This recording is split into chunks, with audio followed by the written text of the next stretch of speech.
Hello दोस्तों, कैसे हो आप सब। Welcome back to job university में। प्रकाश। अभी कुछ दिनों में आपने देखा होगा कि बहुत सारे बैंक्स क्रेडिट ऑफिसर की रिक्रूटमेंट कर रहे हैं, बहुत सारी वैकेंसीज रिलीज हो रही है। तो इस वीडियो में हम बात करेंगे credit officer versus IBPS PO, यानी कि जो जनरल बैंकिंग ऑफिसर होते हैं उनमें क्या डिफरेंस होता है, वर्क का क्या डिफरेंस होता है एंड कौन सी जॉब बेटर रहती है, उसके बारे में बात करेंगे। देखिए, अभी क्रेडिट ऑफिसर की अगर मैं बात करूं तो पहले क्या होता था, जितने भी जो जनरल बैंकिंग ऑफिसर यानी कि जो पीओ वगैरह थे, तो उनको ही क्रेडिट ऑफिसर का काम दिया जाता था। क्रेडिट से रिलेटेड जो भी वर्क रहता था, फाइनेंस से रिलेटेड जो भी वर्क रहता था, उनसे कराया जाता था। लेकिन अभी क्या हो रहा है कि कुछ बैंक्स ऐसा कर रही है कि क्रेडिट ऑफिसर के लिए अलग से वो रिक्रूटमेंट ले रही है, ताकि कुछ स्पेशलाइज्ड, क्योंकि एक तरह से ये स्पेशलाइज्ड पोस्ट हो जाता है, तो स्पेशलाइज्ड उन्होंने रिक्वायरमेंट रखी हुई है एंड उसको जो फुलफिल कर रहे हैं वो इस रिक्रूटमेंट के थ्रू सिलेक्शन अपना ले सकते हैं एंड क्रेडिट ऑफिसर के पोस्ट में ज्वाइन कर सकते हैं। तो इसके ऊपर हम डिटेल में बात करेंगे, credit officer versus IBPS PO, क्या क्या डिफरेंसेस रहते हैं, क्या क्या सिमिलरिटीज रहती है, उसके बारे में बात करेंगे। लेकिन उससे पहले मैं आपको बता दूं कि अभी होली की सेल चल रही है टेक्स्ट बुक की तरफ से। तो टेक्स्ट बुक की पास प्रो जो है ये आपको केवल 395 रुपीज में मिल जाएगी। और साथ ही साथ अगर आप जॉब यू कोड यूज करते हो तो आपको एक्स्ट्रा 10% का 12% का डिस्काउंट भी यहाँ पे आपको मिल जाएगा। तो ये बहुत ही बड़ी अपॉर्चुनिटी है और बहुत ही अच्छा यहाँ पे आपको ऑप्शन मिल रहा है। 395 में आपको पूरा ईयरली पास मिल जाएगा, तो ये आप ले सकते हो। इसकी लिंक मैं डिस्क्रिप्शन बॉक्स में डाल दे रहा हूँ। चलिए बात कर लेते हैं क्रेडिट ऑफिसर के बारे में और जनरल बैंकिंग ऑफिसर यानी आईबीपीएस पीओ के बारे में। तो देखिए, क्रेडिट ऑफिसर की पोस्ट के बारे में जैसा कि इन्होंने ऑलरेडी जॉब रोल में ही मेंशन किया हुआ है कि यहाँ पे आपका जो वर्क रहेगा कॉर्पोरेट ब्रांचेस में रहेगा, देन ट्रेड फाइनेंस सेंटर्स में आपका वर्क रहेगा, फाइनेंस डिवीजन में वर्क रहेगा, एमएसएमई डिवीजन में आपका वर्क रहेगा। तो यहाँ पे ऑलरेडी उन्होंने मेंशन कर दिया है कि आपकी जो पोस्टिंग वगैरह रहेगी वो कॉर्पोरेट ब्रांचेस वगैरह में रहने वाली है क्रेडिट ऑफिसर के पोस्ट में। तो यहाँ पे होगा क्या कि देखिए, जब आप जो बड़े बड़े कंपनीज रहते हैं उनके साथ डील करते हो तो आपको बहुत ज़्यादा पब्लिक डीलिंग वगैरह नहीं करनी होती है as compare to general banking officer, जहाँ पे आपकी अगर किसी भी ब्रांच में पोस्टिंग है तो नॉर्मल पब्लिक से जनरल पब्लिक के साथ आपको इंटरेक्ट करना होता है। तो आपको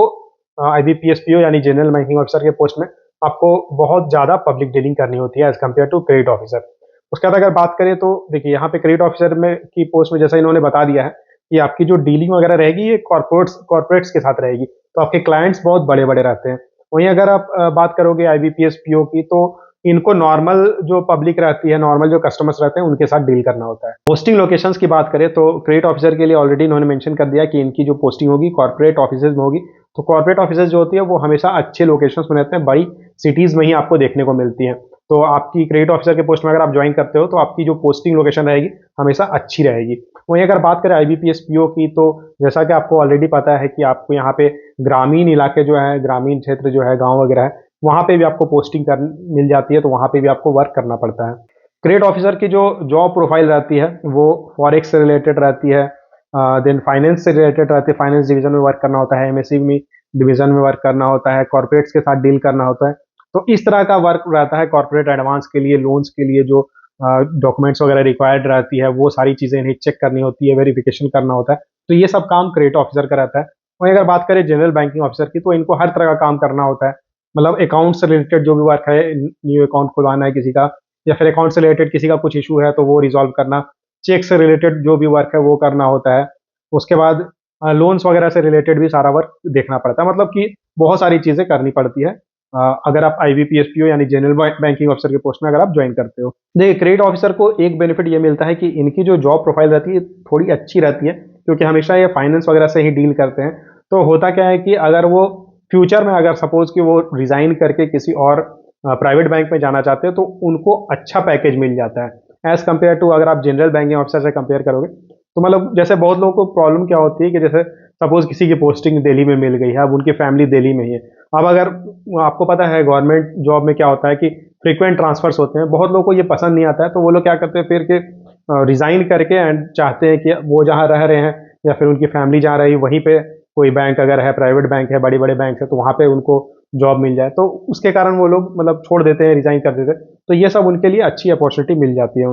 प्रमोशंस की अगर बात करें तो जो आईबीपीएस पीओ में आपने देखा होगा नॉर्मल जो प्रमोशंस होते हैं वही चलता है, और थोड़ा इंटरनल पॉलिटिक्स वगैरह भी बहुत ज़्यादा चलती है, जिसके कारण कई सारे लोग प्रमोशन टाइमली नहीं मिल पाता है, बहुत ज़्यादा डिले भी हो जाता है। लेकिन अगर क्रेडिट ऑफिसर की बात करें तो इनकी जो पोस्टिंग्स होती है ये हमेशा, मतलब जो हेड्स रहते हैं उनके साथ ही रहती है, या फिर जो कॉर्पोरेट ऑफिसेज रहते हैं या फिर जो रीजनल ऑफिसर्स रहते हैं वहाँ पे इनकी पोस्टिंग रहती है, तो इनका इंटरेक्शन सीनियर ऑफिसर्स के साथ ज़्यादा रहता है। तो आप समझ ही सकते हो, फिर आपका अगर सीनियर्स के साथ ज़्यादा इंटरेक्शन है तो प्रमोशन के टाइम में आपको थोड़ा सा तो एज मिल ही जाता है। रिस्क की अगर बात करें तो क्रेडिट ऑफिसर में जो लोन्स वगैरह जो दिए जाते हैं या जो एडवांस वगैरह दिए जाते हैं, ये बहुत बड़े अमाउंट में दिया जाता है, मतलब करोड़ों करोड़ों में डीलिंग होती है, करोड़ों अमाउंट दिया जाता है। तो अगर सपोज किसी बैंक को आपने किसी कंपनी को आपने करोड़ों रुपए दिए, मतलब लोन वगैरह दिए, एंड उसके बाद वो कुछ फ्रॉड कर देते हैं या फिर कंपनी डूब जाती है या कुछ भी होता है, तो फिर आपको पकड़ा जाएगा, क्योंकि बड़ा अमाउंट जब रहता है तो रिस्क भी ज़्यादा रहता है। तो इसलिए क्रेडिट ऑफिसर के पोस्ट में जो रिस्क है as compare to general banking officer काफ़ी ज़्यादा रहता है। तो ओवरऑल अगर बात करें तो देखिए, दोनों ही पोस्ट जो है, क्रेडिट ऑफिसर की पोस्ट ले लो या फिर जनरल बैंकिंग ऑफिसर की पोस्ट ले लो, दोनों में अपने ही प्रोज एंड कॉन्स हैं। तो ये डिपेंड करता है आपके ऊपर कि आपको कौन सा बेटर लगता है। अगर और यहाँ पे जो इन्होंने एलिजिबिलिटी क्राइटेरिया वगैरह भी रखी है वो भी काफ़ी डिफरेंट रखी है। एमबीए वगैरह आपने किया हुआ है तो फिर आप क्रेडिट ऑफिसर के पोस्ट में ज्वाइन कर सकते हो, आप जा सकते हो। तो ये थी सारी डिटेल्स। इससे जुड़ा अगर आपका कोई सवाल रहता है इसके बारे में, अगर आपको और कुछ जानना है तो आप कमेंट करके पूछ सकते हो। वीडियो को लाइक करना है, शेयर, चैनल को सब्सक्राइब जरूर कर लेना। Thank you.